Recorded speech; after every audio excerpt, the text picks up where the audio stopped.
Yanni Records. BTK, what you say?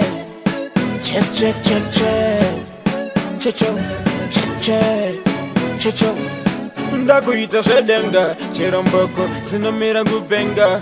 inguva yangu nanyadenga ndisuye imusandidenda baramise machaine ndombata pamweya ndinoita wekuwaka nemweya ameni haleluya kiroria mabanditi kachirira nemweya machaine ndemabata pamweya ndinoita wekuwaka nemweya ameni haleluya kiroria check check tichicheka nemweya Check, check, tichicheka nemweya mabanditi tichirira nemweya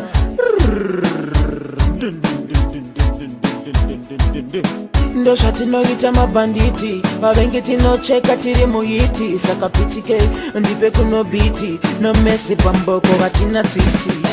machaine ndombata pamweya ndinoita wekuwaka nemweya ameni haleluya kiroria mabanditi kachirira nemweya machaine ndemabata pamweya ndinoita wekuwaka nemweya ameni haleluya kiroria check check tichicheka nemweya mariva ndipamamonfera ndakuona vavengi vanondisekerera vakirasire mweya vabuda pachena vandipachiyedza vabata ndifenekera kuyavorasta wazvavarishe mwari yangu na amaiya wazvavari hama yangu chandakatadza ndachitsvaga ndachisvaiwa taita udipeire mweya wakaiva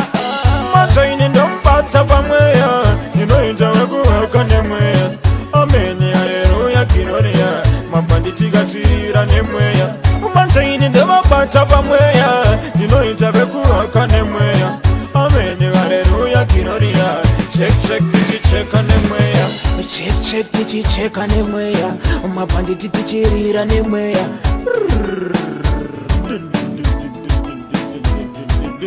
ndo zvatinoita mabanditi vavengi tinocheka tiri muhiti saka PTK ndipe kuno biti no mesi pamboko vatina tsitsi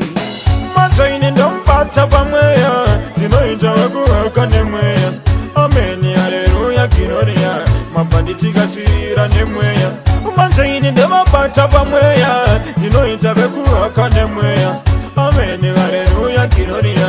check check tichicheka nemweya mariva ndipamamonfera ndakuona vavengi vanondisekerera vakirasire mweya vabuda pachena vandipachiyedza vabata ndifenekera kuyavorasta wazvavarishe mwari yangu na amaiya wazvavari hama yangu chandakatadza ndachitsvaga ndachisvaiwa taita udipeire mweya wakaiva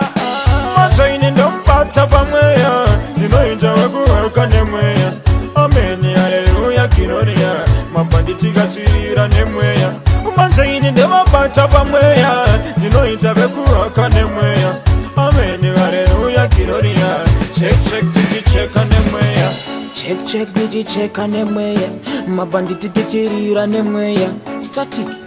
rira nemweya Mfano nguri mbanditi akatendeka. Let me say yeah. I know BTK wanna say mboko imboko